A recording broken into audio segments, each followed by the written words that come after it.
nso bebi awo na na pay nso ode wafidi ato Adom TV wo hwe ne nyankopo enhyirawo na ase na yede ma wo se won so so amaya kwanja se yemeka ho wo fie wo office ne bebi awo na ye no endwendwen eye nsemasi wo oman Ghana mu da bia meka se nyankopon kya de no ye de ye nyaaye ene oman Ghana enti se ekoyie ana enkoyie me ne wo na wo se etimi esi nkonya na ye dwendwen ho na o wasudie ana wo asede a so ye men so be o me de ene ye de bomu a yetumi ma oman ekoyie na watwe akwa san ba betu a ene yeba na yaba bedi eye oman mu enkomo na watwe adwumadie so wa Adom TV na watwe omu ye ni ayi se na watwe etwemu no eye eku omu ye frɛ omu democracy hub omu no omu de adwumadie ye frɛ no fix the country demonstrations omu organize #stop galamsey now demonstrations na no ensensem bebre na epie mu ne ekoyie ene ne ankoyie enti a ema ye che demonstrators ne bebre na watwe mu ye de omu kogina court Accra Circuit Court ema court tie omu nsemi na mo kire se ade e ma omu bail a enye enti court ahye so omu nyina enkohye aban kukum for ye na watwe mienu na omu wie na watwe mienu no twa wie a na omu asan ba court na ye di omu asem eno no kofo bebre na kan sem bebre wo ho na nei ya assemble omu nimde ewo mrem eni omu nimde ewo security na banbo nsem mo ye ni omu bedwendwen ho abisa se demonstrations e course yi ne oyin na ankoyi omu fi se ye tenetene na ebe ye na aftermath say ya che protesters no eno nso so omu hu ne sen enti from abrewo ya to 10 am oni entena na ye ndwendwen sansensem we ho na semba kuso na wotwe we ye ko mu eye Adom brands of the multimedia group ye dwumadia ye fra no defend media freedom GH ye koye no kumase eno e ne ye wo sekrom ye ko 24729 so ene no kodwendwen se ne ye ya media for ye freedoms no ye betumi ye nyina aboa na ya hyemu kena na ne yefi mu baaye eno ena ne so ye besi nkonya na yetumi adwendwen ho se ye ba be call election 2024 we are just some few days away ekwan be na me ne wo fa so a ye betumi protect insentropho na yetumi abodawuro about elections ya ye nyina no ye be kwa adwemba nkrom ahwe se ne ye be ya elections no be peaceful ye be ne sa no also wotumi ye bibi eboa se me ameka nsem no obetumi protect me freedoms and ye be dwendwen ho menka o se ye ne Alhaji Nasiru Mohammed or a member of the NDC's National Communications Team Obabe Council Studio ha ye ne be din komo Enoch Afuakwa Esquire and also a member of the MPP's National Communications Team Obabe Council Studio ha ye ne din komo Nelson Noble Amedo Wuno or a lawyer for arrested Democracy Hub protesters. Yene bedin komo ewa 34 no so. Dr. Sadiq Educhum, a fellow West Africa Center for Counter Extremism. Yene bedin komo ewa dwumadie so. Me say ya hyehyɛ no se ne be ya ye be wie na no. Na watumi ate demonstration na course no watumi ate ase. Ne police for ye no watumi ate ase. Edamra kwan mu ananda mra kwan mu ye na betumi ate ase na yetumi adwendwe ho obetumi agya wadwen kyerɛ ewo ye Facebook page no so show yi twa de ho ewo abafo ententan no so on tija wo Facebook wo mefa na makan na mom onim sɛ wasɛm no sɛ wonte a enya de a metumi mafa na makan ma metiefo ate fi sɛ mebu metiefo ene mahwefo enti nsɛm no sɛ wonte a mentumi nkan ma mo nti da bia no wo gya wasɛm na me honte eno mefa na makan kama menka wo sɛ adwumadie efi Adom TV a twa de ho ewo asempa 94.7 FM membo miamia ekuya boachwa yi Adom any the team number so when you want ye was a part and a pair fee and a pair to embrace IS ye be so many at so. On behalf of my production team, my sound technicians, my camera, everyone, me da say what me akwenja say emra so on chain ne no bedi nkomo. Ye try hotel. Ye ba ye den nsem no be sha ase e wo ha e wo na otwe dwumadi so. Ye from Samuel Kojo Brace wo de entra ye ba sisia. Me ma akwa babio emfamra na otwe dwumadi so ma bedwa for no ba kwa abe cancer me amenua afo akwa wabedru ha ono member of the MPP's National Communications Team Enoch Afuakwa Esquire Nansiya na your friend to the bar it is ya no or bar or am senior yeah so that be me you calling me to the bar or no be senior at the bar me abi aboko all right okay I'm offended Edwaro oh nyami na shira me sika na eba eba makai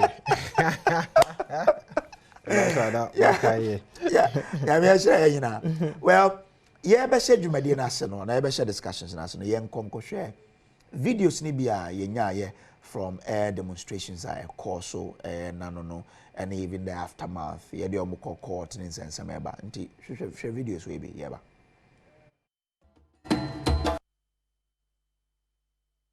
esa ye chere no bosi e ma omo mmia mako ensun senka omo nyimu baako se ne ebe ya ye bebo omo ho ban nanso ye ntimi ne omo anje pini ne sa enti eye nra bosi e de dwuma sonkon a ya ye friend no special operation e chese so wo nkran ha e ma ye divert traffic ne ade eti MTT difo igomu se omo bebo Ghana fo ho ban enra ye bo organizers ne kokose ene ma omu ensan emeye emegumra so sani anra omu ye no be hihye ties kwan mu ebebo football e wo 37 intersection ha ha other road users a omu tu kwan ze omu kwan ma cars ne nko no omu block kwan ne ade ene ya san ahye omu asese bia nso a ye de ma omu no omunyimu baako so omo ye ne sa bosi ebe ma omo bambo a edi mu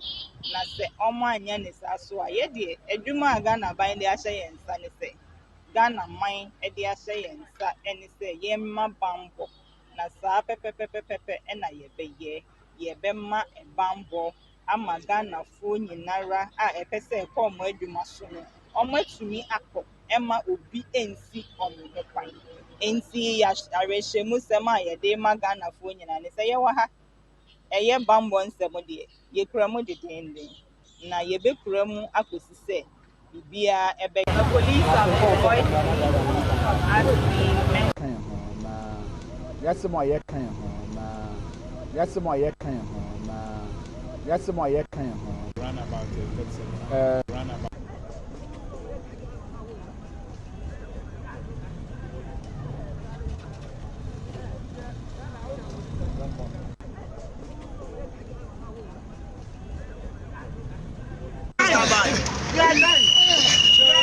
Okay, starting from you. The advancing. Let's go. This is what this podcast you guys are good at. This thing will not help all of us. Thank you very much. It's not talking very much. This thing will not help us. Keep going. We are there. Shields down. We are there now. Whatever show up, show up.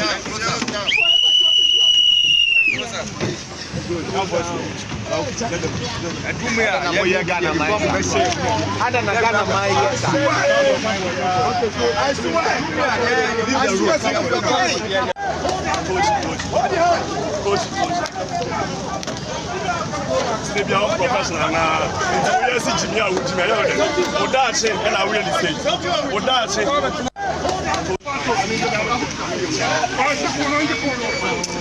That child also part of arrested persons. I see a minor also part of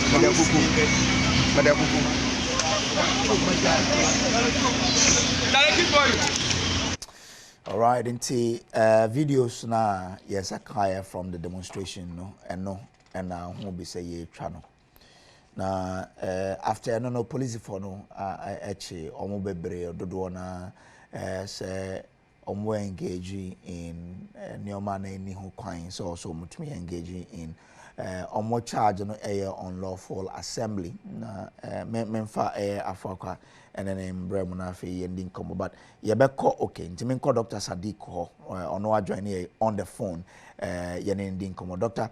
Sadiq Eruchum, your fellow West Africa Center for Counter Extremism. Doc, Marchi, you have a call there? Marchi, many of them. Doc, we adia want to see a pa ewo ho. O said that now on the course na from where you stand. Now who is saying demonstration no? Yo, Edin Kamame ndawasina minchia eti for national for anopay. I'm say demonstration there. So we butaya na esisua ye demonstration. I may sure say ankwanku bia oti oye timemuni anaso oye gane ni no. Nkesi nyina kwa ye bodompiu na ye could decide demonstration yechi. Esan say wo ye tro konkon ahuru mu fa Bible fa Quran kwa no a ya fa dear friends say obo ade ejapade ode amayen. In can ensure we say water is life. Yeah. Na ushe hwehwemu ahorowa aban aye international fund organizations like UNDP aye hwehwemu other institutions aye hwehwemu say by 2030 se Ghana ya nhwe ye a ye be kra nsuo na da bia ye be say on say nsuo ne ye kra fi hi ye ka bambon so a ye din kan chemu say bambon no emu tre. But we the two in Senenia, hard security and soft security. Soft security, no, human security. The aspect of human security, no, developmental issues, economic issues, your livelihood. All those things are security factors. Inti ensure say better fracture ye nom no na ma ya hodin yetumi de ye edidi adwuma ho nyina na say ende no ye da na ye sorry na say ensure nyina say ECG4 soon say omo boka sa aka no mbo na yan kasa timemfo yan na ebasan so chiska ama omo de ide omo de di omo dwuma ne ade nyina eden na fe say anka say ye ti asupem na ye di nyomagu akwam na yetumi ebo ye nso ho ba nti for me the objective of the demonstration there it is 100% right for any reasonable human being as a Ghanaian to even go and take part of the demonstration. Well, so, I mean, from the explanation of their main, any Australian demonstration is equal on that day. Na it is same out. Meka say, first day, for police for Abaso. I'm saying na training be or Kempiski. Na me bano. In fact, na but later on what is really happening? Because we were even having arguments at the demonstration on Friday, Saturday. So the Saturday one, I said, oh, they mounted a friend saying various points are and it was so nice. I mean, they were directing traffic and everything. So Thursday, I think they issues be like that. But you see, demonstration or inti police for they should always be one step ahead of demonstrators. That is something they should do. Also, who say for demonstration there will be excesses. The excesses necessary to control. Now, I think that the police, as I say, almost share at their back council. They are almost almost deter the youth of Ghana. It is rather going to strengthen them, and they will prepare themselves. The next time there's going to be serious demonstrations like this. Why am I saying so? Sisi ano share a domwa as police personnel. Say abase yeura elections mono. The deployment as I say police for ye. And if there are outbreak of demonstrations, I'm telling you they cannot handle it. The severity of it is that yabaya no joint protester monitoring and I say safety protection. Inti yabe free other security agents no ba boyin. Okofa ye nuanom asrafo no be kan dia ye hu dia be say no kra. So it is time as I say you hu say at this very point in time no, how can we handle some of these issues? Kwan be na be fa so a ye de be kra nsem bi ti say kwan be na be fa so a ye betumi edi nkita ho a. So even if there are excesses, especially with police nankasa, with all the bashing, the lack of confidence the citizens are having in the Ghana Police Service today, no. And I was thinking, say, demonstrators no more leaders. Or my number of opponents, no. Uncle could be a conya so betting my demonstration at the same time, no. Say, oh, yeah, then I say, and so my number of opponents, so a conya and so a nobody. But Embum, no, a quamben ever fast swa, you bet me the idea, you do me Eddie or Mambra Pono, Eddie Juma, Sebita Fighter, and quiet to say, acquire some sort of a regime, extremist kind of attacker. I bring in the few people on Bekakoye demonstrations. So this one, more or less like the state itself, Nankasano, is using the police service to deter people in this manner. Say Imran say who arrest you be who be aye boni ana arrest no a say woman within 48 hours na so present sign pano say nti wo honti na wontumi present sign pano for prosecution na say wontumi man bail a say wo ba bonten ebe ka kire ye nyina ma ye hu say enam saa nsam ba ku mienu ana say miense no nipa ya arrest omo enam say ade we omo aye nti no who feel say a criminal offense there and until na yentumi mom bail CCR now I'm a good reason na nyina ya te ho ase but say wodi nipa ni kosie na say better frache o mana akwanya ma onya access to a legal counsel na yes ana it means a deliberate attempt say dia nyoma pana nkofo no ka ho asem kra no. Even as a police institution, they even support what the what is going on because you will come here, a lot of attempts say the best stop environmental issues, especially galamsey various joint operations or Operation Galam Stop, Operation Vanguard, or a whole lot of operations, and issues are aba. So Doc, you are all 40 police no on crowd control no. You see, when it comes to crowd control in this country, we have always talked about the fact that it's like we are not getting it right. Demonstrations. So by now we should be one step ahead of our demonstrators. You won't say the Ghanaian nature itself when it comes to demonstration, it's not too violent. It's just this little excesses like a friend say Oliver, it is alleged say Okutu a car Niki. We cry no some Nifebinu cry no Ukumwa. And Kwankoyen say I dream po which I dream po boniama. Sometimes they just want to draw attention to themselves so that the duty bearers will listen to them. It is all part of the demonstration. So what I'm saying is that, and as I said, police force, so what arrest your mokrampunwa? Let's also allow the laws of the land. So what should say? Nipano within 48 hours, no, to me manu bela. Brother Bakache, the reason why here, osimesi A, osimesi B, to me manu bail. It is there. Arrest you be and even murder case in this country is bailable. But what should say? Nipa. I don't find hono. So to me money bela. One reason sometimes when you find crampone personal safety intino. As I say, we crano. Police and say prison says send a be born whole by. Now what to me din asem. Be an any pano on D4 and answer D4. Intini na ya kwenya ye du go akwemwa. Ubetimi ne amanfo na din kita hono wa chom say. Be and they say Oliver. Send your wire demonstration be crying and whom Saba be you or can be so. Yen so cry nim say beyond ye Janus Siana or qua. Obika bit me in bibin to know. Yes, say, ye didn't be a cucum, ya to a bus na, a woman. But oh, yes, I didn't know. As a woman, lawyer Aquina. Any other person you come be ano. As a mom, lawyers Aquina. But police for not deny those allegations, mom access to a lawyer, so. Oh, but I mean, you see, these are some of the things. Into would deny come with the facts. Yeah. So yes, I denial no come with the fact. You see, one of the things that the last time I was saying is right now, no information flow is in real time.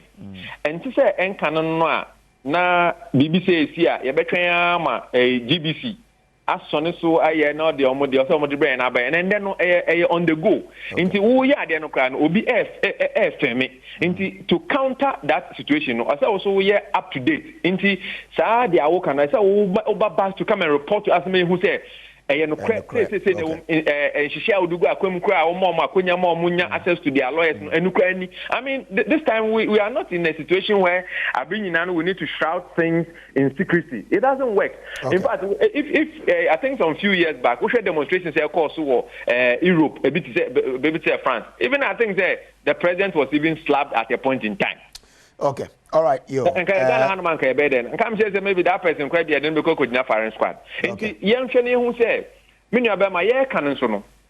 I did about quite say Shannon so I bring a boom de a violent extremism. Na yeka violent extremism, yeka say violent extremists almost free amanone emba. They always look for fertile grounds. Because of this galamsey issues, this time around, some of the communities are. Anka nkrofobia unni insusuye any that say they will travel from their country to your community no and then kwa na omo ho ye eduma bi wo Ashanti region Konongo na ohimpon bi oni ye di nkomo okase nkrofofi Cameroon na omo aba be renti ewo Konongo ene onkeka ho mekra na ebo me pusa kakra because me nim say anka ye ka say ebia ye nuanom Nigerian for bi ni ade but enemre no si say wo nkofo mu free Sudan omoba umemu wo bi mu free other places are within the regional sub-regional Burkina Faso for Niger for and all these people are coming in and some of the issues that are happening are secret issues happening in Burkina Faso Ghana hanom no some way to say a peaceful hub for some of these violent extremist actors, Okay. They will take advantage of some of this. So I think that Yura Dampare should handle some issues in a very, very peaceful manner so that going into the elections, we don't have any negative outfalls. Dr. Sadiq Adichu, Medase, Omra Wenadamen, ono your fellow West Africa Center for Counter Extremism on any dinko on a member studio. Men Kasal Haji Nasiru Muhammad, so a member of the NDC's National Communications Team. Haji, we have a there. Get out to vote. I know you hear that. What's that? Get out to vote. No, get out the vote. Get out the vote, okay. JM Twazo. What the year from 2016? Oh, they be. Say, JM Makano 4 years. I will bet Twazo. And still are. Bet Twazo. Okay. That's fine. Mamisha Sive Afakwa. Osha senior demonstration is a choir. And it's in a police for it a handle on a officer then Uncle Yama. And then a Koyima. Yo, Kojo, my info cast if you did so far and she has some coma, whatever for. And they were about 10 minutes on it, it's 28 after 8. Yeah. Right. They and share with you for the answer. Namifa or my penny, Abbey tree. Nana, Alaji Dr. Mahmoud Baumia, and then she also Magana for you. And then they overcall a dance for me. A dance in a Upeja country was referee. If you do a do a Bemi Anderson within the 10th anniversary. Alaji Dr. Mahmoud Baumia, the Vice President and President in waiting of the Republic of Ghana, and the special guest of honor. I mean, say and the Obi Greasy and dance for me. And when she at the 4 and the Ubibia or tradition, and Kotai Upeja country was referee and another saying, and if you do a way do a Kunyakasi and so on. Na enye krabehwe kojo on some part to end so when say MPP mebunu so no the biggest work in the history of this country, the work for the bold solutions in so koso started wo obra sport you could view on manchabuna okay and unti me free happy pa e wo say me ko address e mebunu so e wo manchabuna because den ya na Ghana for areshimu omwo the MPP any Dr. Mahmoud Baumia mu no ebem I don't know. I see a dine the solutions. Now, so go up Magana for who solutions now. Ebe Buana are properly into the 4th industrial revolution. No, a mo pepe. I do see a Mebruni and why won't drew honor, but more than drew honor because and a crew bed and a crew bed. Papa. Could you hear demonstration? Democracy hub for the share so. na ebewi akiri esi akoye court sema eye ade a ewo se etu ye nyina yefo se ye wo yen right ewo mrem na right a ye wo mrem so no sa emra na akran so no e bestow a responsibility on us as far as the exercise of our rights are concerned. Sebi demonstrations, rallies and processions no a part of a broader concept of any drop. Edinti ni nyina ka ho enema amamuo ene democracy kabima min kabi amamuo no yehye ni ye na matimam yenya akwanya pa ewo yen kabima min kabi amamuo a yebu ni mu. Ubeka say in every democratic regime bia no a society centered approach because woka na makanya dictatorial dictatorial regime there PM no omampanyi anasa your hene na buman na oko Dubai nom ko other countries no ma ohun so omo no there a bit of monarchical oko other regimes na dictatorial enti ne ba kofo kasa wakasa nenso ye de yi de ba kofo ntimi nkasa se wakasa si obo akasa se dodo ni nyina fa nya adwuma wo se fa emra kwan so ene nhihye a ye de ya mamra ye constitution no de agu akwan mu no eso na amamra ne akwan a yede agu akwan yede tintimu ye mra ne bi ne se wohwe ye constitution ni man da article 21 clause 1 sub clause D na e ma ho kwan the freedom of movement and association say we freedom to assemble lawful assembly any sa na ma no the bill of rights any sa na ma ni nyina na ekoso pepepe because the bill of rights no ya enshrine under chapter 5 of our constitution. Okay. And this bill of rights no e was a timemufo nyina agitum say enya absolute right. Yes wo kwan say oye kire enya absolute. Yes wo kwan say oye centuroni and ya betena ha ye bie enum aye kasa yi no enya absolute. It goes with certain limitations. Yes, we kwan say wotenase the right to live and the right to life. Enya absolute because ukoye boni bia yetimi court etimi de ohye eto so a once a court ne be release bia yemu akunfo anaze yenko yunkwan free ho no no. That right has been curtailed by virtue of due process emra ye de agu akwan mo no. Ohwe the freedom of speech it has limitation based on defamation. Because oko kasa na kasa ne kotra so ne kogu obi hu fin a that right no enya absolute because utimi kasa engu obi hu fin abra woni nyina so eno nti nipa betun so afamra kwan so no so atwewa so e wo sa kasa o kan no si ehu we say nyina na o say ehu ni say every right comes with a responsibility because your constitution na kasa under article 12 sub clause 2 no and also my kwan say in the exercise of your fundamental human rights no you must also take into consideration the rights of others and the public interest. Kojo brace e wakwanya. Meye kire a meye no en kire se minsi kojo brace kwan so okọ hospital a. Edo nti se meye kire no makọ block 37 intersection no. Na car e de ayarefo ekọ hospital. Yesi asesa abo ni kuntiba ene friends locks e de block e kwan na ye ma ka bi antwam fa nipa nkọ hospital a. You are infringing on the rights of others. Your demonstration no unam kwan so mra kwan so na wo ye kra na the fact that you are preventing the excesses no say won so no block others from the exercise of their rights and so no amounts to unlawful conduct. Ben can route am the police some person fa no the fact that all the route am police un say si ye procession and even rallies any near police e ba be ma direction so wo hwe say bia ene both solution work here the youth wing of the NPP ekọ enam ekrom 282 abonten so akwakodu manchabo nan no. The fact that say mutu abontin so now more mrama apply in lieu of the Public Order Act 491 of 1994 no doesn't mean say I will say we take you over the entire street of Accra. Route Adama police no obi any council of route ni subi. It is also a police for no abo block one section of the road.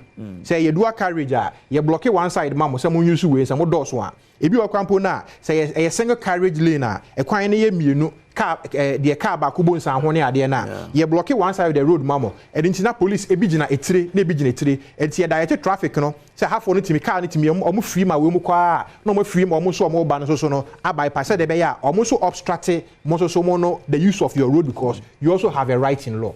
Okay.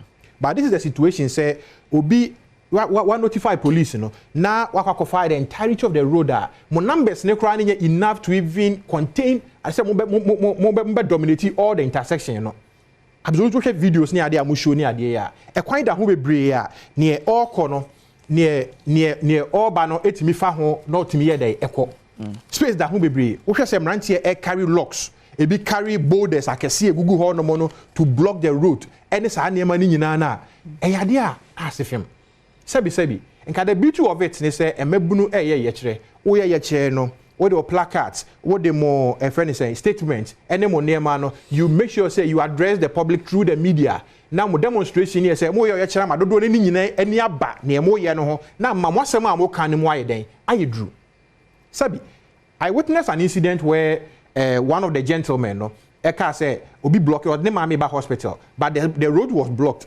omo Indiana blocking no nti so si na ofa moto e mienda de mame ko 37 hospital ho na oba confront wo mo no one of the guys rasta guy ni ka chere ni say nti owu ana aye den ko Ghana mo ano doso ada na demonstration mo me support because we did not support the demonstration ye nyina ye mboa can you say that it is the interest of all of us and our demonstration no it's any pana wo born ho ban so obenya nsu papa anom obenya kanea obenya good roads obenya quality education obenya all the proposals abodi gu akwan mu no then nipa you person nipa benefited from the goodies of the republic it is any pana so koja yare hwat na wiase a enka eye we interest in pose hu say yare for ba no say kwan kwa block anka leaders anasa mo manage demonstration no mo na mo bie kwan wo say chale ye mo free ho na mo makwan na onfa ne nko to show that you have concern.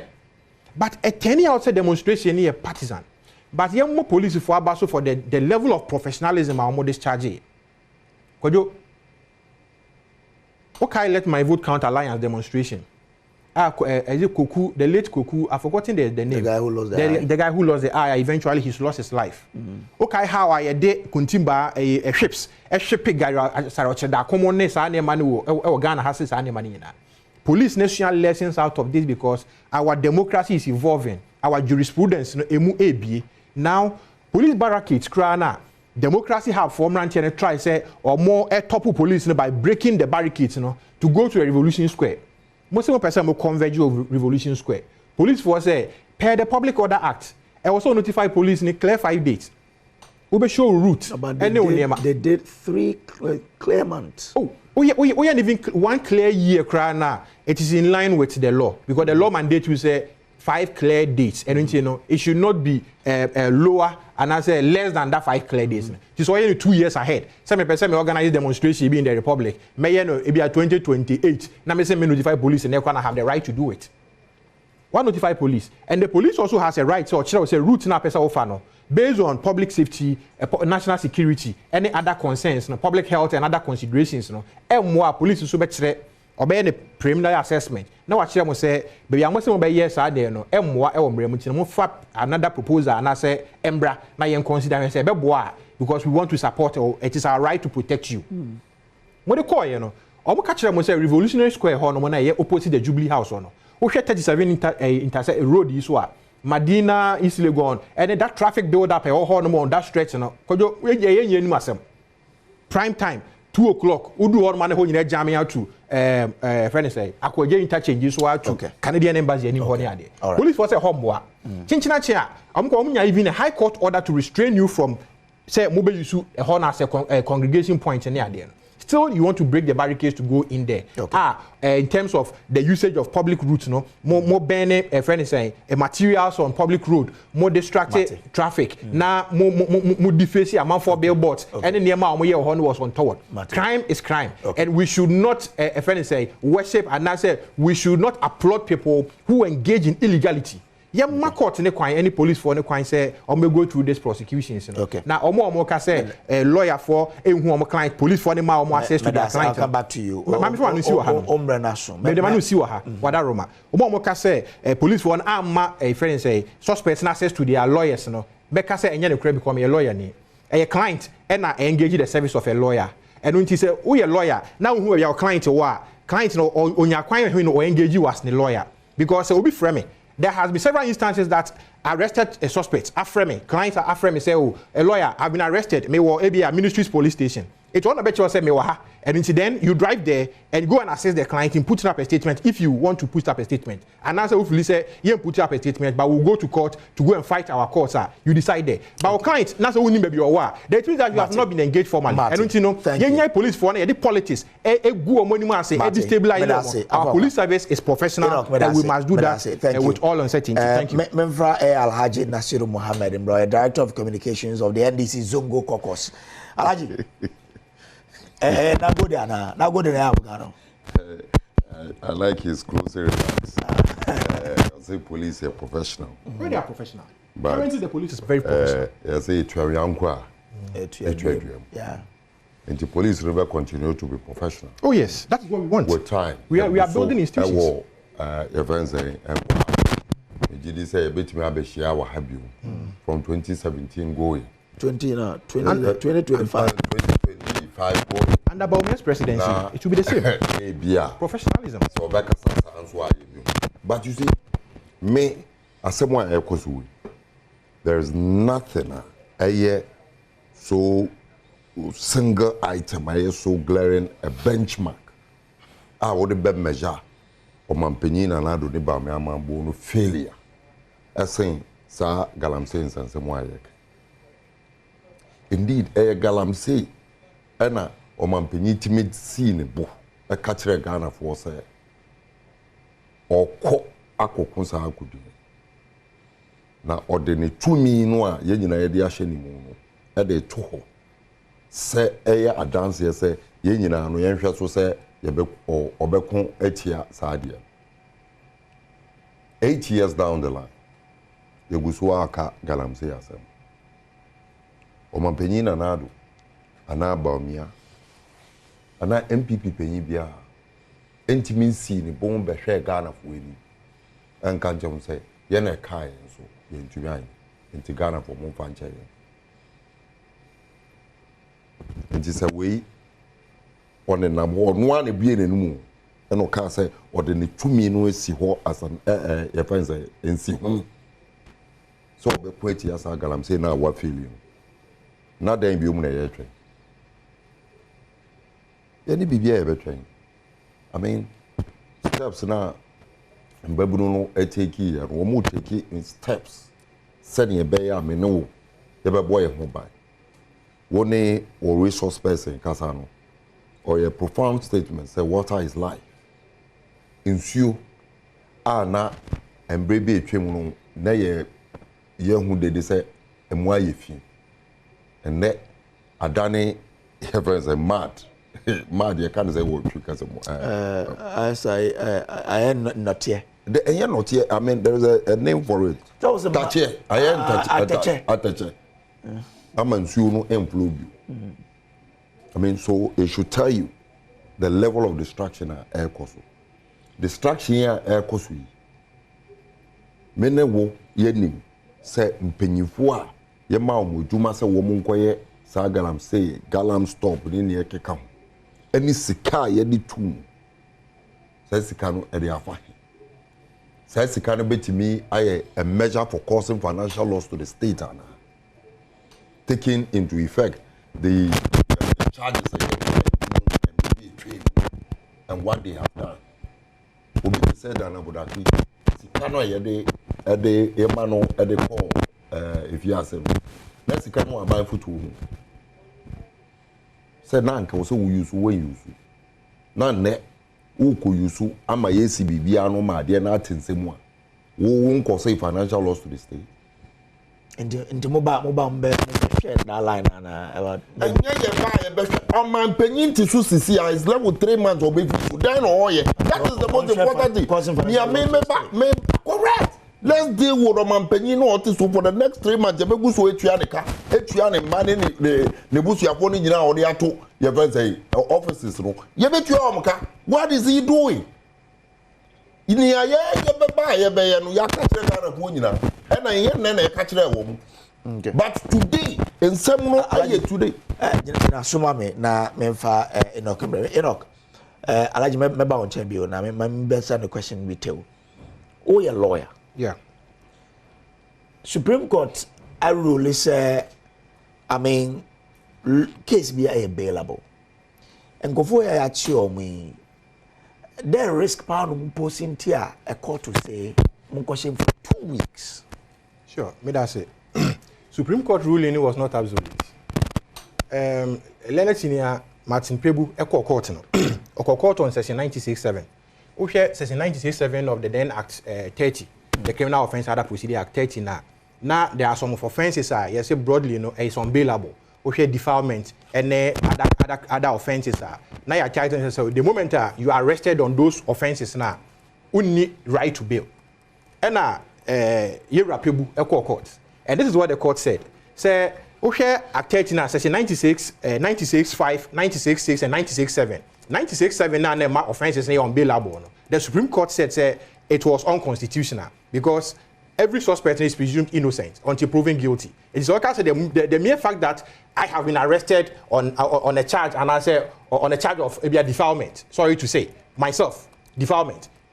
Maybe it is not true. Maybe it is true. And you know, you are restricting my freedom because of the mere fact that you have arrested me on a charge of defilement, on offense of defilement. And you are denying me bail. It's an affront to my right as my right to freedom of movement and those kind of things.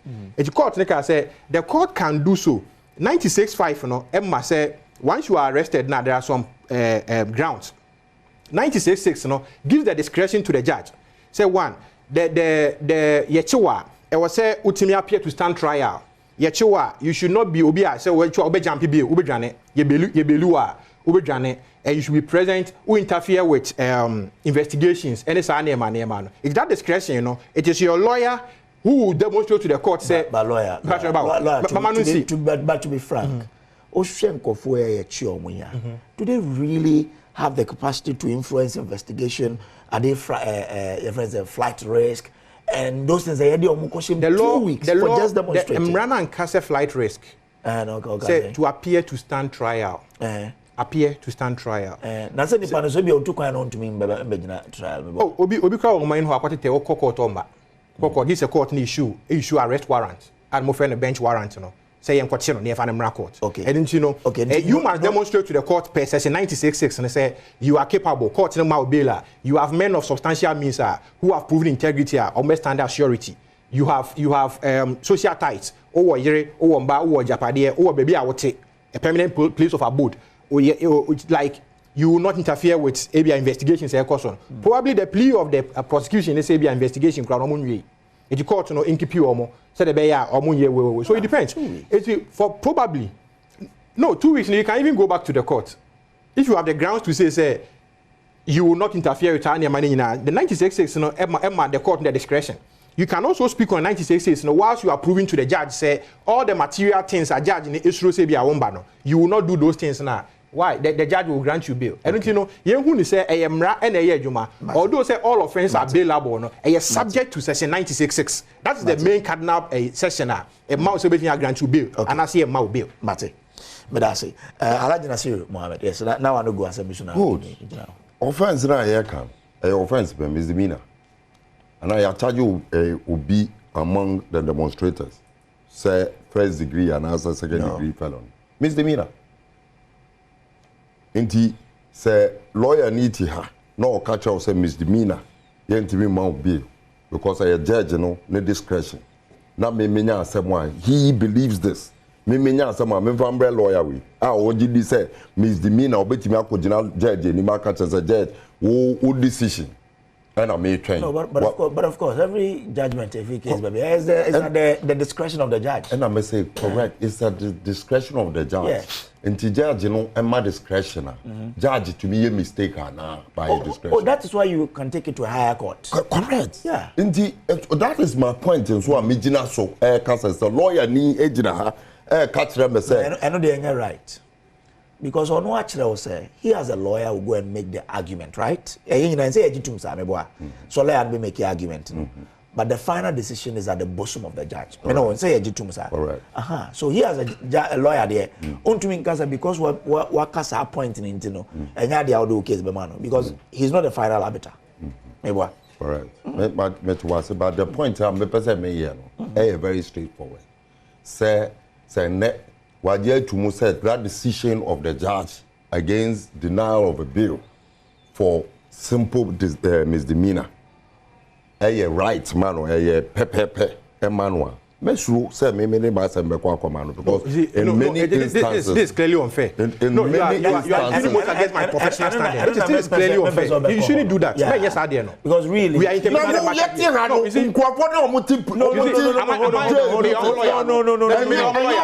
Alaji,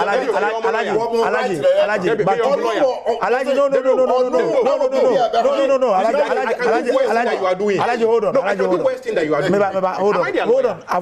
Alaji, the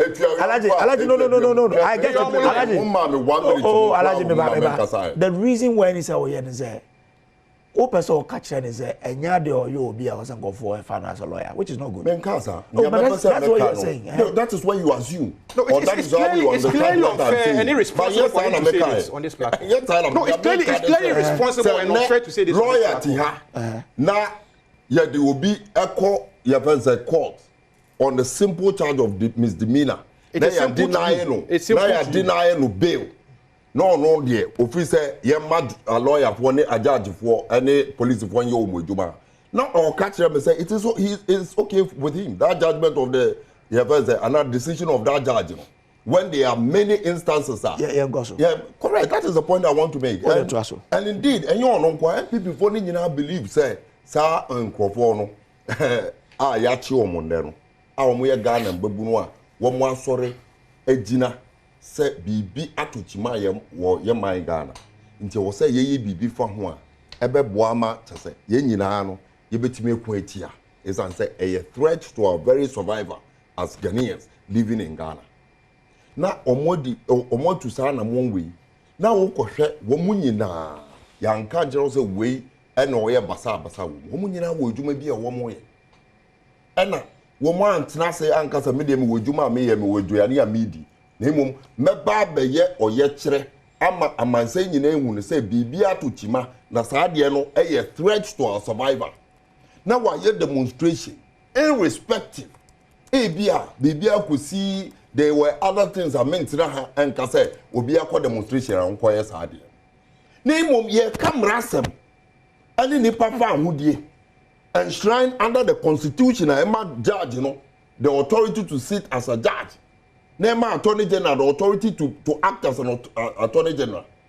Some random swano Emma Sani Pano to the farm who ye say, won't to mean Tiaso. Now, and that ye a Musan area hospital.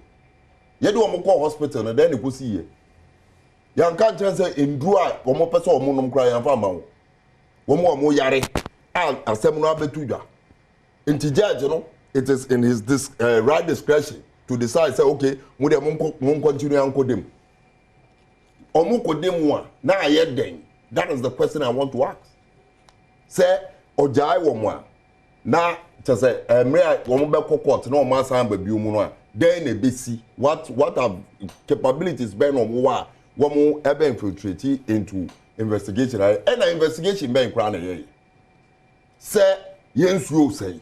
Now buying waka kire and say obey bibia for him ayehwehan ama ne ma ene the last expose okujeto ablakwa e de betuda e kire say omampanyin na nado dankwa kufado ne ono ankasa ne ba ade ne sa for sa ye say galamsey why ene ewo aban we mu a wo kohwe mpanyinfo matie DC we appointee of Nanado Dankwa Akufo-Addo representing Nanado Dankwa Akufo-Addo in a district.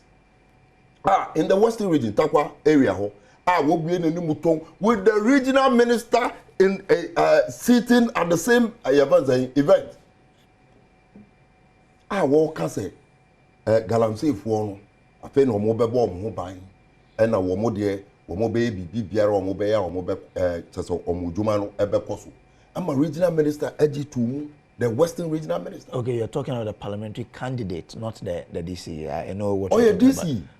Parliamentary candidate on your DC. I know where you're talking about. Oh, yeah, DC. But a parliamentary candidate. Yeah. I know of that. Regional minister. No, it's an event. I know me now. Correct. And I'm about on so on Jamaica. So this is the level of rot and the canker. Air koso.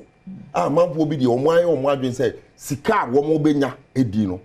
No, ehia wo na obi kwaka say sebi Jimmy for and answer ewo man ni mu a na why mistake but o catch obi ana ne ma me yare ya de ne ko hospital sa na o catch ne ma me yare hospital very unfortunate. I don't expect that to happen and I will not condone and support that. Ne ma me ba ko yen nyina ye over 30 million Ghanaians no obi threatening yen very survival on this in this country on earth. I know one problem enkai. Then no, his point was that a coin I'm blocking in no come to me for one side. No, when you one side in the hospital. Or back catch on but what is even the issue? And the young who say you block a coin it be entering hospital. Yet to my muha. And I occupy Flagstaff House for a quiet demonstration. In for close to the flag as well. Yes, I quite know so I don't na omude no obi ayare dey no omo cause a demonstration obi ayare and a way demonstration of 35 people nko na ma amanfo yare ya MPP for crowd nam say na nkofo mienu anase mensa ahwere wo mo nkwa until the ambulance service etumi ba out to because obi ahwere ne nkwa. But Alaji, the thing is that nkofo na eche omo na ya nche omo because of the demonstration. Yet Chomo because of the excesses, you know, or more shape party be flags, or more, you know, because to police in the key and this and that's why they were arrested, not really for the demonstration. Only security services, anyone must stand as a modi age. Okay. Nanka, you say Ubia kutu police car key, police for one more cooperation, no more operation. Na driver see free card no be to be ko tuki apie what is say police in so police for afre to order say ebia wa ebia ye mistake what I don't so any mistake because police in a security person be say work more cooperation more operation na say na wo ukura card we see free card mu ene na bibia na just BBC a wo omo be na wo mo atake action. What is say police in so obi atona atwena so and I say your friend say one by answer senior no man who see what inti wrong so no ba ko ya or dey be punish no ba ko ya dey and enye hwe and no dey ehu police for no so some the measures eto no parking the car boni be no ye what's it parking the car boni be no why by police standard menji ndi say ana obetime friend security person bi say wo more cooperation wo na wo kura car no as a driver me gidi ne say what car nim air protect car no at every point in time inside say what the car ne ko ho say wo ko ye djuma akwesa wo di tuo na akoto ho na wa fa baby foforo and also wo di tuo no a mo de call operation no akoto baby because at that point no car no ya cardia mo de cause operation na we ja to all you key no who say driver beat him. Oh no, there wasn't a driver. Correct.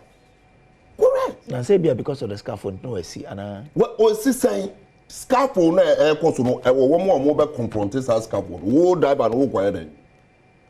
That one too should be that question too should be asked. But me enye no na ye ma me dadwen ene o man ya ye timu a ye nyina ya te ase say the Attorney General office catch and say they are understaffed. Nyoma bebre wo ho a wo mo entumi enye cases bebre wo ho a wo mo entumi enfollow na ye wo conventions bi a ye nyina ye nim say most of the cases no about the criminalities ne ne keka ho na police for kra atumi prosecute ema Attorney General ne ne keka ho na ne ya ba no say yete ye the misdemeanor case ama Attorney General nkasa gure agire mu say wono ene be handle misdemeanor case wabra cases akese bebre wo Attorney General entumi ndmba na ebe raise eyebrows. So we Attorney General nkasa na call you almost Attorney General nkasa na prosecute. That is what I heard. The Attorney General's department. Attorney General's department, not the Attorney General himself as an individual. Correct. Yeah. Correct. Indeed. Same no say any case be a bank case be no the AG department prosecute on behalf of air government no. about me who the Deputy Attorney General. Yes. Following up. Yeah. Okay. Alaji. Maybe you accept that. Maybe do. But I had to be a question. I didn't know what was maybe it's our question. But what person would that be?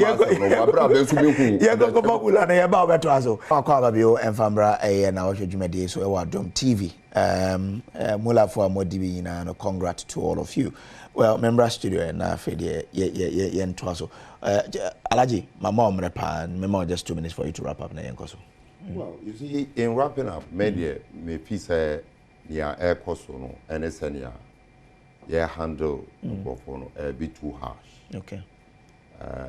You bet me any sound microphone afamra kwan so wabra yanti a mo fa hodi so. Na ane ye kan nyina no se ye betwe adwen akoichiri emra na mpanyifo akandifo to say kwame nkoma mu ye demonstrations a womo NTBB ase no emra na ye de eche womo ye de womo ekotu efi ase ne ne yekeka ho na ebe wie echire no ene ye nyina ye te hɔ ye de ebu esafata e de ma wo hwɛ your national anthem no so a ana say patriotic songs are de bia yeto e wo school e wo say yenara yasasi yeah na moja no a na hwegu ma ya no enye sɛ wo mo sɔre keke sɛ yenkɔ hwe moja no wo mo kokun akudin nti mbabuni a wo Ghana media me fi sɛ anamuntu a wonemu a womo ekoye demonstration as in the demonstration as in the concept say womo betro attention anamuntu pa na yenhwe na yenhu bibi nemum the excesses enye bibi ame kire babunu bia say wokoye demonstration akoye bi womo so e bia womo nim ni nti womo yes indeed womo nyina completely not guilty to the charges are the maw so we are in to mean so and can say so until proven by a competent court of law. Me point no areas and say mbebuno actually yen kwan. Na anka me fi say we ekoso no ye betie nananom ahemfo. Ye betie asofo imamfo at least metie the national chief imam also raising a voice on the issue of galamsey.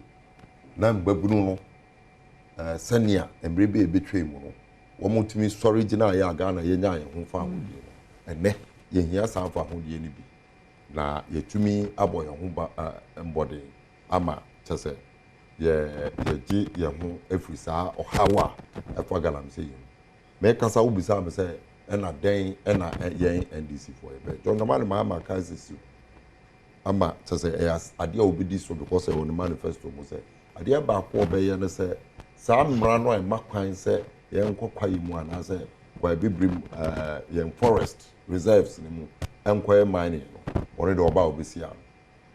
Indeed, John Mahama was so. Yet to me, Sadiano, Ama Isiano.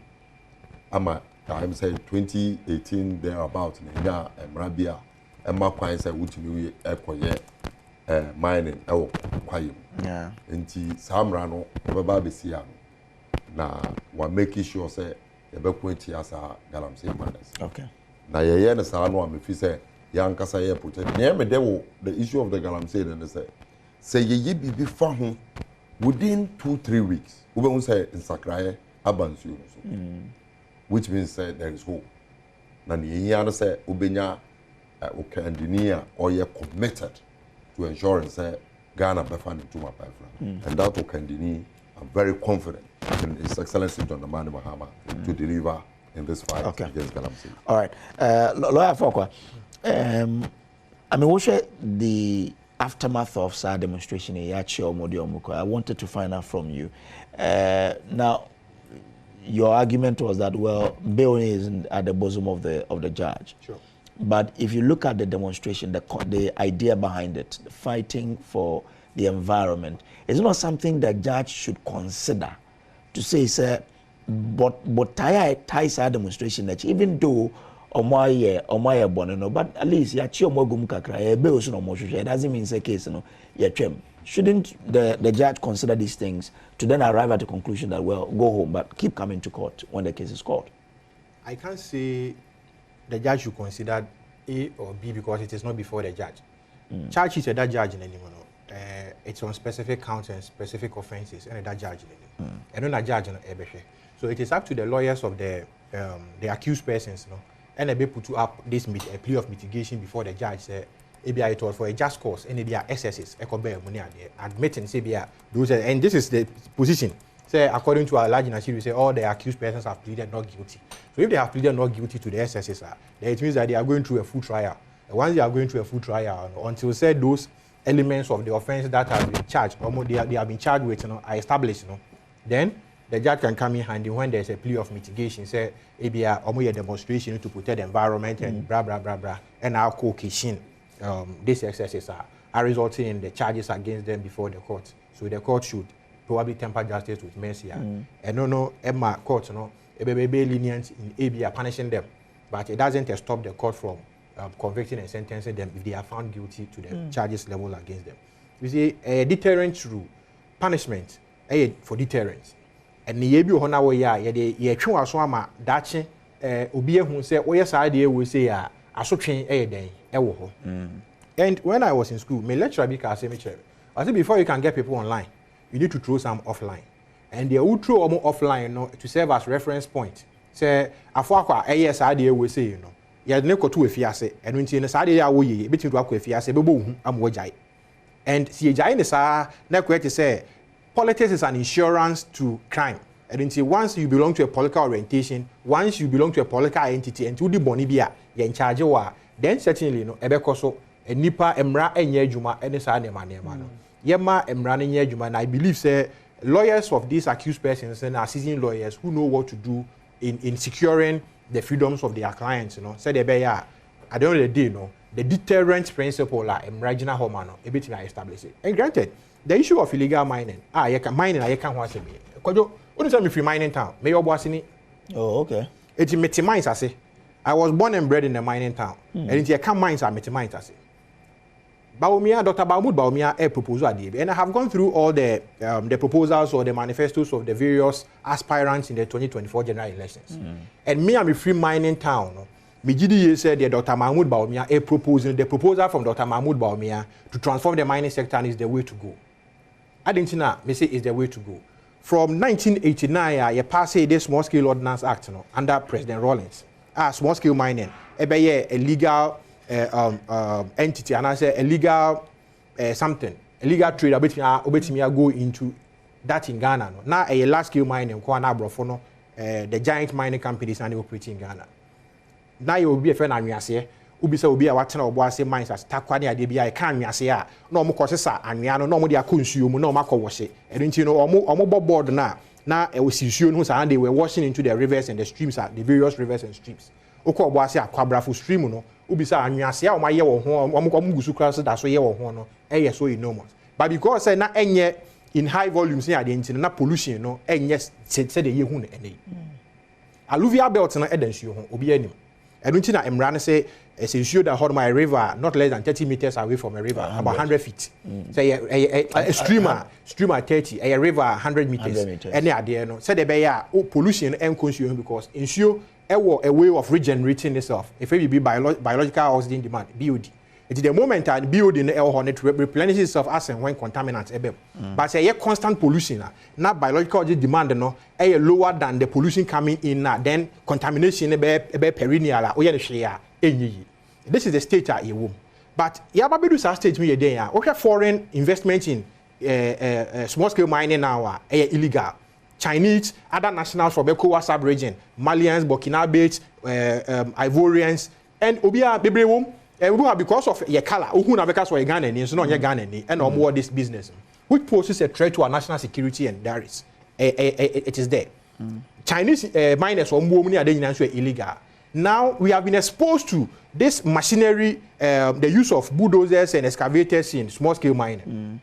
e kwan ba ne be fa so because temamufo na say goodie no small scale mine ne ye omo de ano omo ni say sika na omo de be ye say adwuma no e don ti si omo frɛ bi you know one leg little China wase kropon that area si nyina ko bisa say one leg ne ye den obekọ no mo ahye fidie kituwa bi wo ho nti excavator ne be you load mo omo a na omo shoot away no debris no omo the pumping machines pumping nsuo no gu netie ne so saa and the probability say saa niam no run into streams ne ade e wo ho no mo no and na allergy ka say nsuo na ye ateche ateche no because omo wash saa silt ne nyina directly into the streams and those things as ankrofo no be omo hye do obo yes adwuma no machine crane no akọ demobilize machine no ne pumping machine otis catape otama e dan kon ho no de afa remoko pumping machine we say na is about 1,200 any boy be saying and 2,000 Ghana cedis for the pumping machine. But these are the people causing the pollution. No? Dr. Baumia say the way to go is to bring the mineral resource bank. No? The mineral resource bank, a banker, capital and to inject capital into this area now. Tools ni machinery on be here. We obama nipa license. Only capital na illegality nebe koso. But once a nipa na capital, and office and capital no, a president on the mining covenants or near buying to mine responsibly. At the end of the day, about reclamation.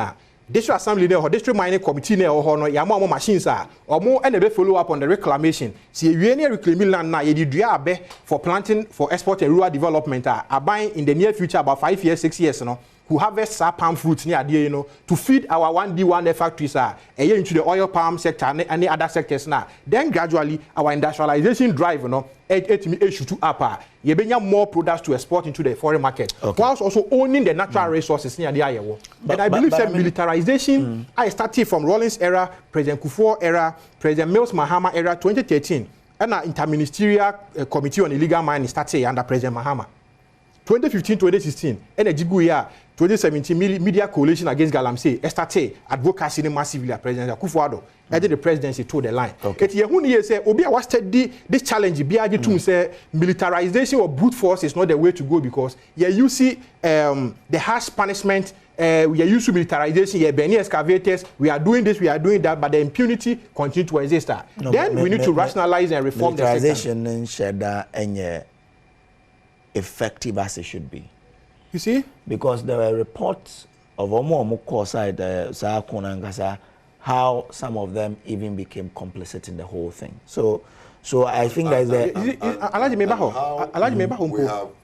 is instances and news of military any police for galamsey let me open this kind of worm here and let me open it here.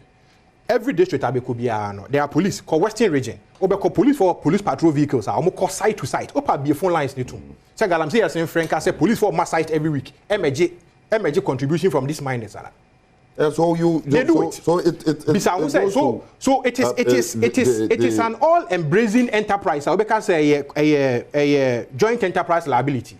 The security architects, everybody is involved in it. By the end, you see a more of galamsey. I'll let you come to right. I'm coming. At the end, the day, is to make sure these people mine responsibly because a three-prone affair, a economic affair, a environmental affair, and social affair. Any other areas, they will tell you crime rate is low because these people are in the trenches working. But it's affecting the environment. How do we protect the environment? What is their responsibility? It's to inject capital and make sure these people mine responsibly and make sure that the gold and the resources are owned by the people of this country. Small scale mining, I don't know what how no one said we are century. Now we so be a bow remover with one man permission. 1 year be not over stop our program with now what yammer another one. Some run out here will not be different from 1 year police forecast a mamma call and could do her no more call. It is a sound of no mobile. I mean, your conglomerate, Munya's experience in BP.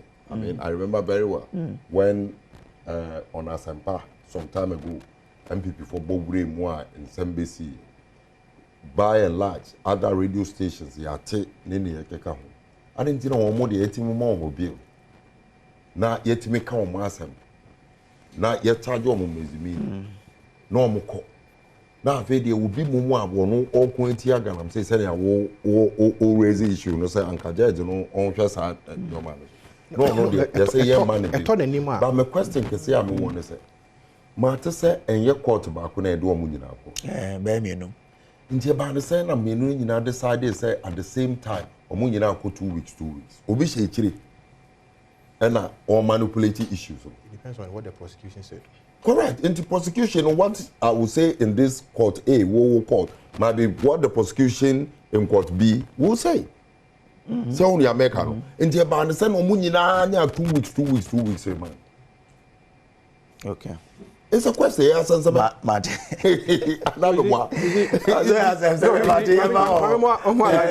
you. Fancy. I know that prosecution can make a request before the court say it based on investigation where any other movie it be almost screening or they need to remand them into lawful custody for 2 weeks. So they go by the process. And judges also one more discretion because prosecution make a request that to the judge's discretion accept or deny. Oh yes, it's the discretion in that at the same time. It is not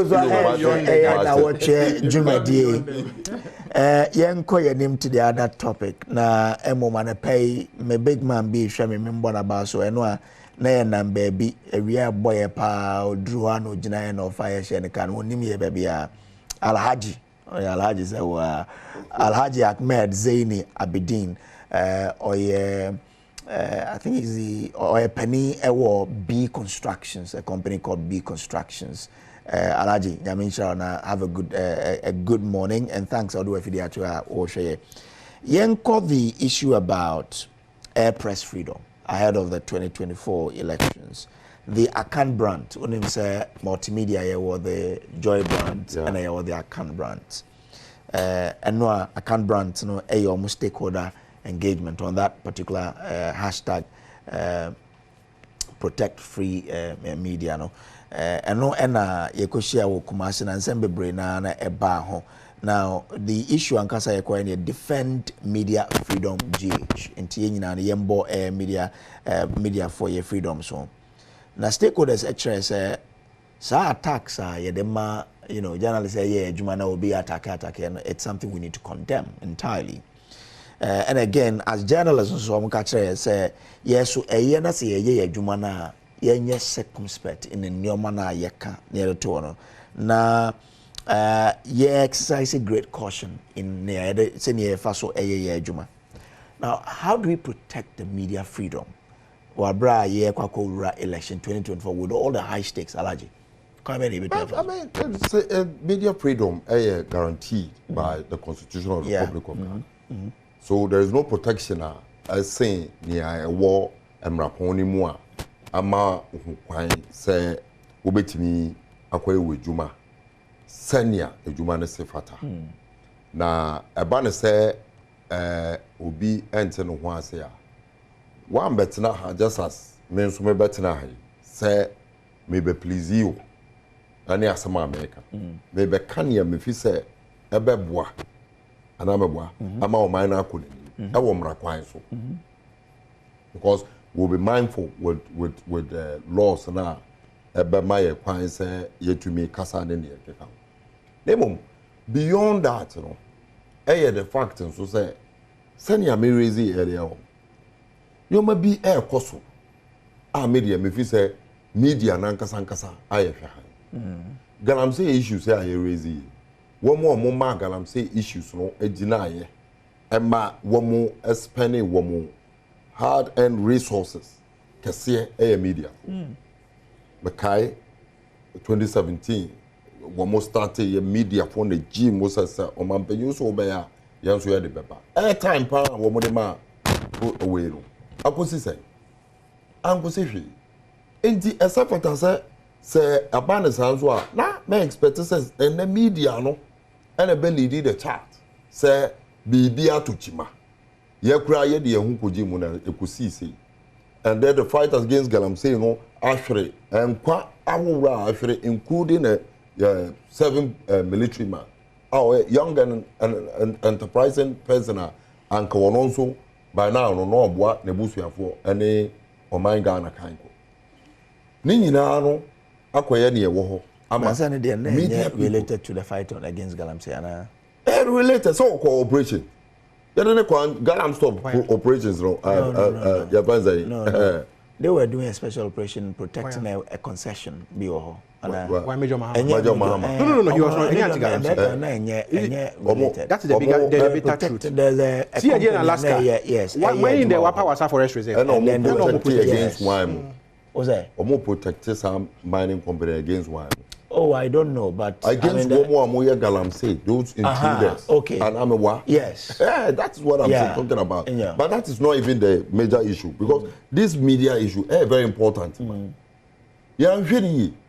Na ye nyina ye hwehan ema media no agi nsemu a na ye wie no because the nti America say ye wie no ama wonro ebete Ghana asemu a won beti first free media nchen na sa media no so nsemu omo de betu dwa no eno na the perception of Ghana for ewo ma what do you call it outside world no ewo edema Ghana na sa media no so ebe skewed no mo nso start at the media na da ne galamsey na yellow journalism ene ebe ya ye ekwowie ne sen ama ya jedi today me no work say radio stations bi wo ho media houses even newspaper outlet what more the news bi to da obi enwo ho a won fa ye ejuma because some media houses no have been tinted yeah, be obi enwunu say we political party we political what. Beyond that also the introduction of political actors into the media space. Womo agege media houses womo project a certain agenda. No matter how sad, no matter how wrong it will be, you know, and fun the agenda is to execute this and get this accomplished. Not yet in some attitude. There is a question I want to ask. And that campaign, political parties, take a look at it. I've followed at least this democratic dispensation from 1992. By this time, Robin said, now it has gingered up. Media houses, where you call the campaign, then okay. Where you call the campaign, then okay. Adom TV so that we news in doing you. I don't believe say more carry even one presidential candidate and his message. No, it's something we do every day. Oh, you do it every day. We do it. That is very good. On what is happening on the campaign trail. My monitor, most of the media houses, as if to say, yeah, even blackout. But what they will say, and the for me and decision say, metro abana kwa because we see obey say, but it looks as if say one more crying a blackout. But for the intervention of social media, most of the rots are ekoso ankana media no and anka say dey ba out anka yehu. I am telling you because that is the perception of the some of the media persons are anka was a woman outright etumi gina ekon akoden irrespective woman so I compromise in various fields over no politically on social issue very compromised. But yet this thought in a man of attack journalists because of movies that they've been compromised. Yeah, so if you over attack here, there are various means to attack. So when you American, over to me organize a press conference, over to me I demonstrations, over to me, but not to say over boy be with unlawful entry on my kinds of over boy now I stop a program.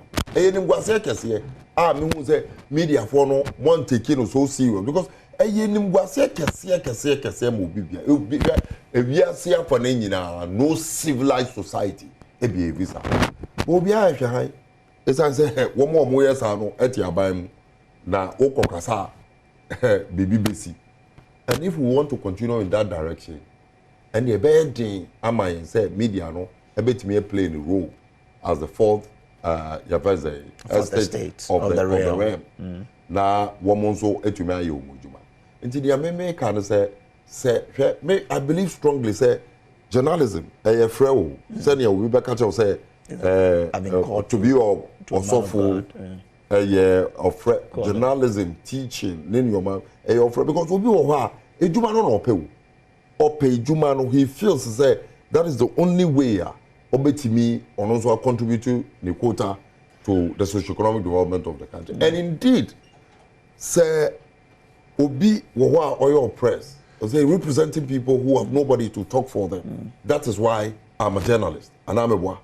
Indeed, say unim sa na eno na wo wuti mu a megidi say eno na beboa ama ejuma na mo ye ebema ntiase abamu bebre ebema mpaso abawo abamu ama wo wankasa a wo yesa ejuma no media house a wo ya ama wo mo ene the society in general nti much as media for no ebi ebo mo hombody no ebi mo nso ewo ho a ewo say yehwe ni okay now moving forward I would advise to say let's find a way to take out political actors in the media landscape. And yes, I know I'm a boy. Someone yama my license we obey they take your one. Oh yes. Yama wa my license we. Yen to me and take yen kase ye take you out just like that. Standards and also you follow. So that if you are unable to meet those standards, I will say ye BB Emma or back to track. Okay. Now, won't you mean back to track? It means that won't you mean ye juma. You bet you have the license now before. Okay. So when you make media, political actors in the media landscape are a very big threat to the industry. Baby and yes, I am a boy because utie some of the stations and someone more and issues and a lawyer very difficult. About defamation.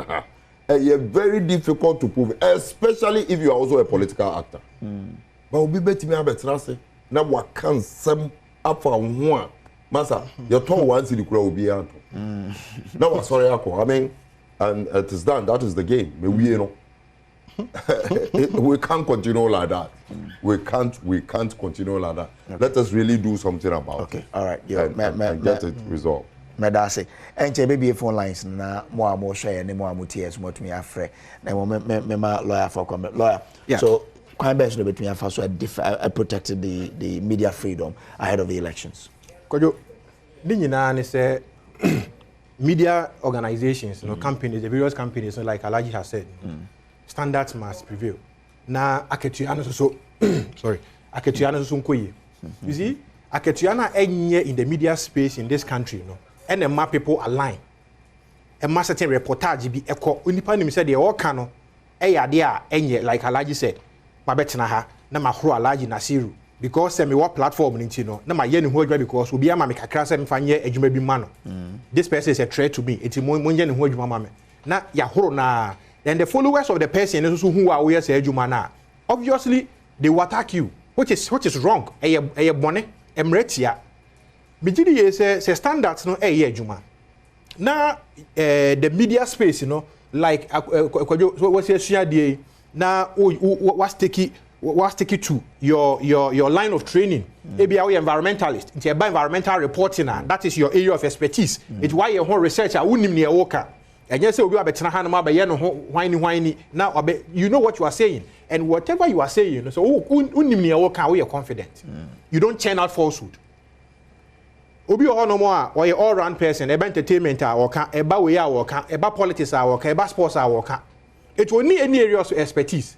And because as Ketuano so enyentino association honorable way ba no hura no honorable no adikakra no yaman assignment and ye mama ye story we mama ye publication mama it will be ya na ekotia obi na fe no ani eyeden e ba ho ukotena platforms bi ho no ma who host bi ho no mo a the posture and the attitude I won say we there or a contrast star for baby who host bi attitude that won say we there or a clear contrast star for baby and nyina something that dent the reputation of media integrity.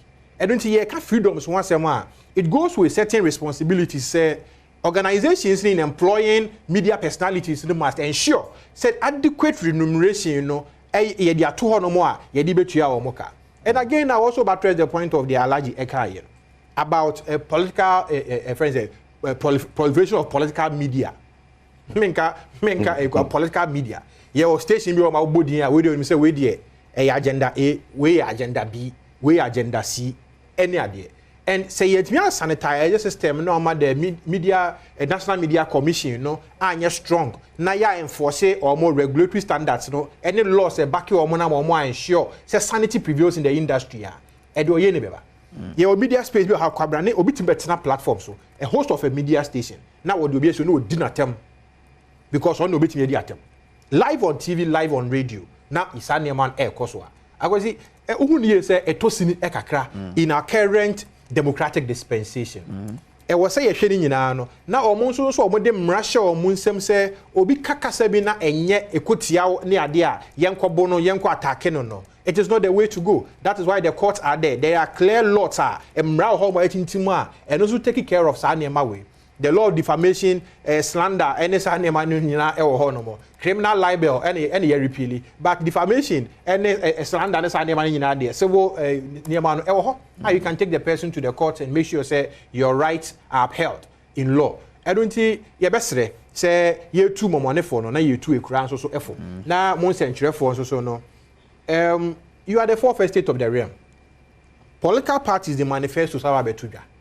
Munesa must set the stage for the discussions. As far as the Ghana for here air concerned. That's exactly what we did. It is not. It is not mostly what people do. And here can you train in media stations because you pay media freedom, absolute media freedom for media men. Now you make sure say the rights of the media are protected and the responsibilities of the media is satisfied or achieved. Kojo, and never been here Ghana because we want to progress. And election you hear the media to also drum home the policies of the various political parties, including especially that of the most important one, Dr. Mahmoud Bawumia's policies. Bako Chiremediamitria, any minimum policy ya ediabe. Unwe no. Chiremediamitria, any minimum policy no. And there tax system na. Sisi your Chiremediamitria system. Obeko diary for the chiro ditua okono ye the coefficient at all ho na wo je brother ne ma na usua no school na umfa nya adwuma no de koye adwuma diary for table so ye chiro say ka utua we percentage we beti y free beti x free we the h be ka ho we be ka say ho de obetua Dr. Bamwa o mi an say o the minimum de metua e na eba ono wan ka say minimum de metua e na eba alaje we abem we no abem minimum de metua e na eba ono wan ka say obey benchmark minimum de metua na a flat tax rate because when him say kojo ebia o age fan say age demographics ye below 44 ye see below 44 you betua 10 cedi every year only me say at the end of the year no kotua 10 Ghana cedi and that is your burden it wouldn't mean you kotua and you obi na ebe kire wo de obetua that's the essence of the flat tax rate system Dr. Bawumia de ba no ye Ghana minimum say Ghana for dwadifo any business owners no epe minimum de metua no dan kire minimum metua ye operating sisie ya e do how kese abeto Ghana Ghana minimum ye say eba minus ensema Ghana for epe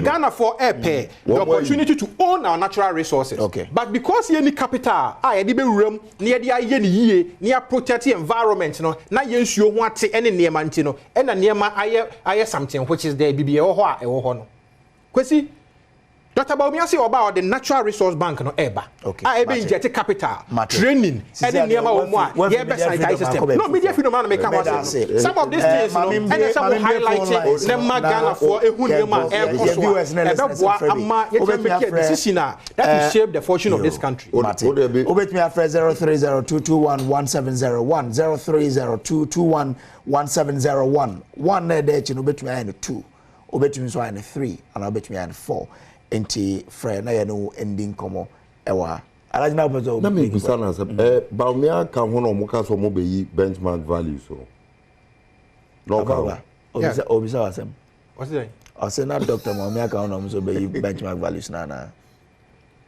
Dr. Bawumia survey under the presidency of His Excellency Nana Dankwa Akufo-Addo, who by virtue of Article 57 the executive powers to govern the affairs of this country.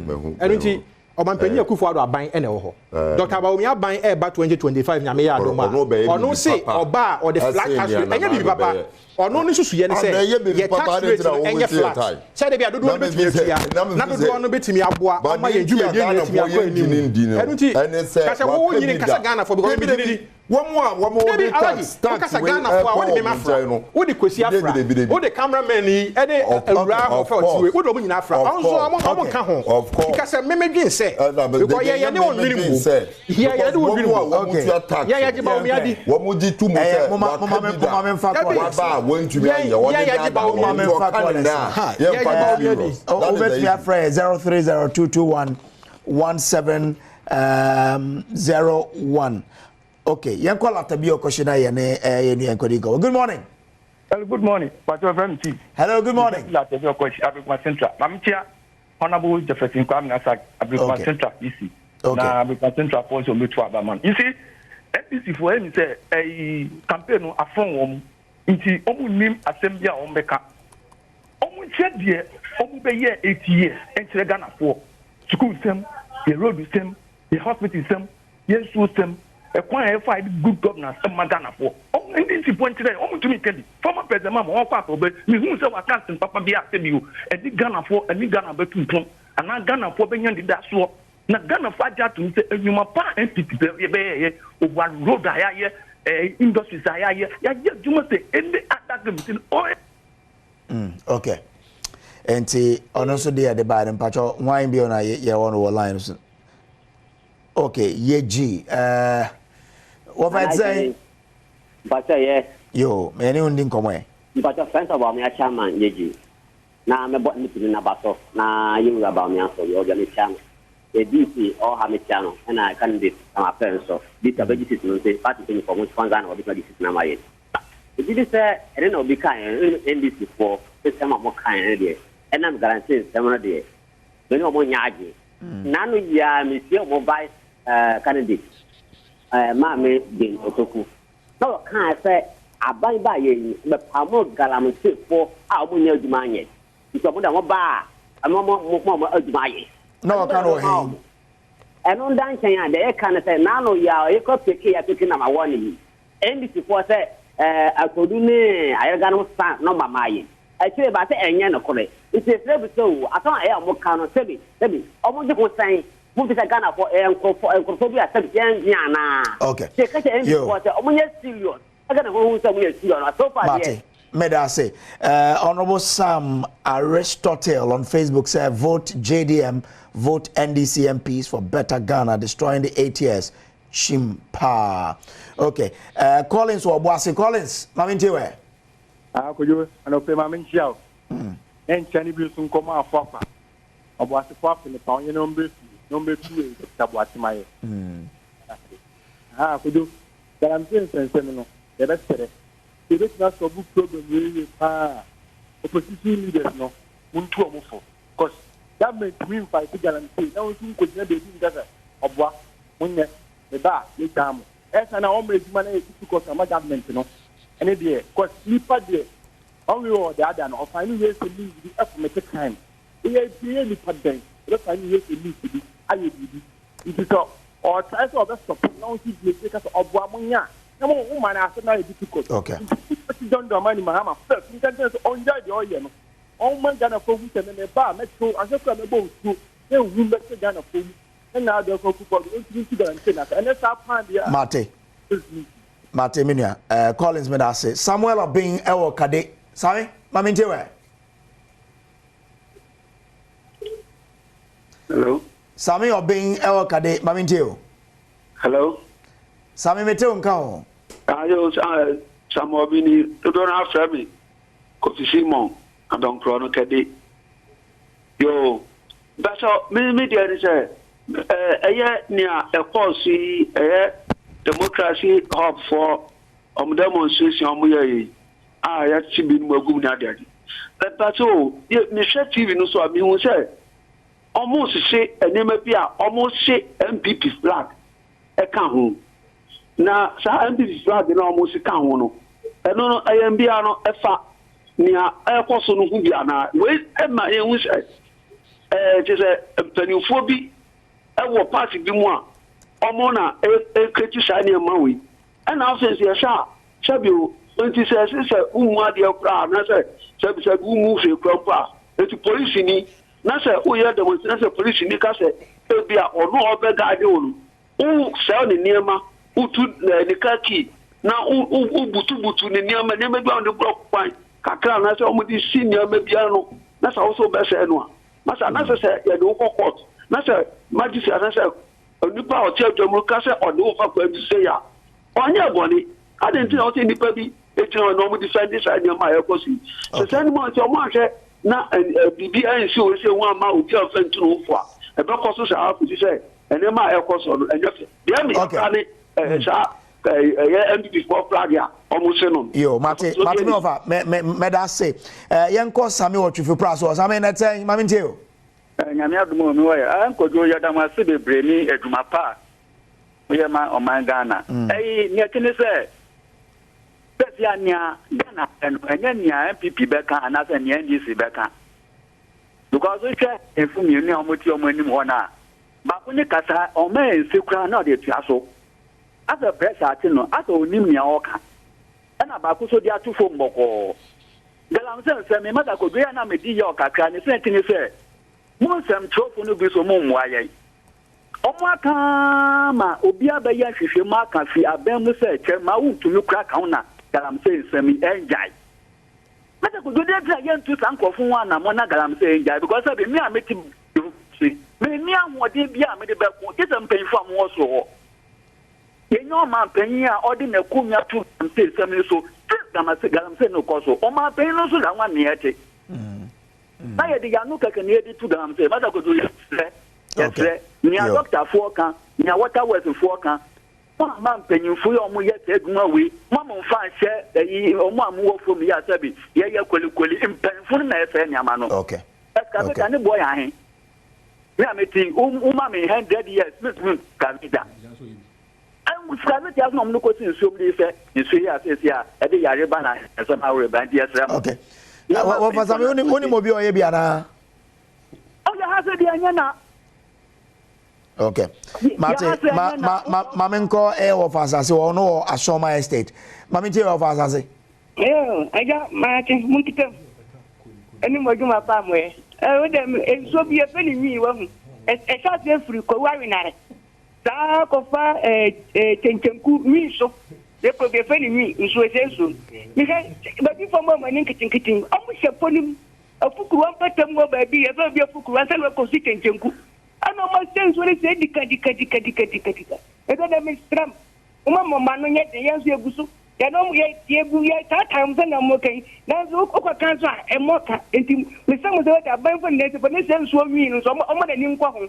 enya fa no wa fin kwa na ase wi no so ase no so e ko boprem okay enti me samu muni mu mama ye so yes we better say also bet me afre 0302211701 na 0302211702 ana 03 ana 049 to me enel edin komo mo amuja mo comment of Facebook no so ne anya ni nyina no menkan ba ne ye no emse madin kan akan ba kon dada well ye try call me studio na memfa ma beja for no concluding remarks and can say upon no me just feel over alaji.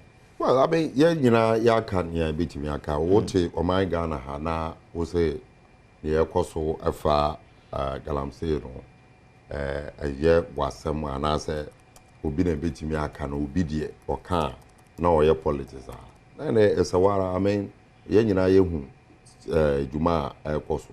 Na se ya ka se ye nso ya dwen sabi da form na ye pe o my Ghana. I was saying, I saw a kutia. I am for assassin ya modia. Penny for I police for more and a more bohom buying. Buying when I wear share and my baby Akoba. Okay. And the Yenino and I was a cabo more kutia. Okay. I make Kai Ghana for you now, say His Excellency John Romano Mahama. A banner say, yeah, and run night you will Ablekuma South, Central, and oh, now my catcher Ghana phone, you know, say, Woman Kai Chin, I umbrella. So more Kotuaba, both for the parliamentary and the presidential. A Chiniano, number 8. Okay, Mate. And a John. Okay, Kofi Jetchi, I walk in Tampo. Kofi, Mamin Tewe. Good morning. Good morning, sir. Yo, pese me bisa MPP ni no asemba ko be. Pese me bisa say na ba Akufo-Addo aban ko na ba umia so na ban ko. Okay. Obeyano, why? Na me pa cho yan to abama John Dramani Mahama na on be yemfi niema bebre mu. Mate. All right, yo. Question one answer. So, a political commentator. President Akufo-Addo aban eno Dr. Bawumia eboa President Akufo-Addo aban. Would need executive power. And we know Ghana for presidential executive power no and inside December 7th. Now Nyame adoma yensu ni on January 7th. Na free hawk on so no. All respect to the country. Or the Kufo free maternity campaign or the Kufo health insurance campaign or the international campaign. Dr. Mahmoud Bawumia say as an economist or no who say chere media mintriano had the Ghanaian SAB sector no or more we budua ne ade no tax obeti say SGR for akototo obi store mu ye the credit akoto we ne ade no ne nyina gina chere media mintriano so it was so the flat tax rate a friend say minimum media mintriano because once say flat no unim ne ewu kotua at the end of the day obi eno me ye tenase be hye ne ade ya edunti nyame ya adomo a Ghana fo nyina mbotwi ne enkoto number 1 esoro ho a wo hwe be bia number 1 eti nyina ye da se be se hia na o twa ye de ye me from Samuel Kojo Brace. Good morning.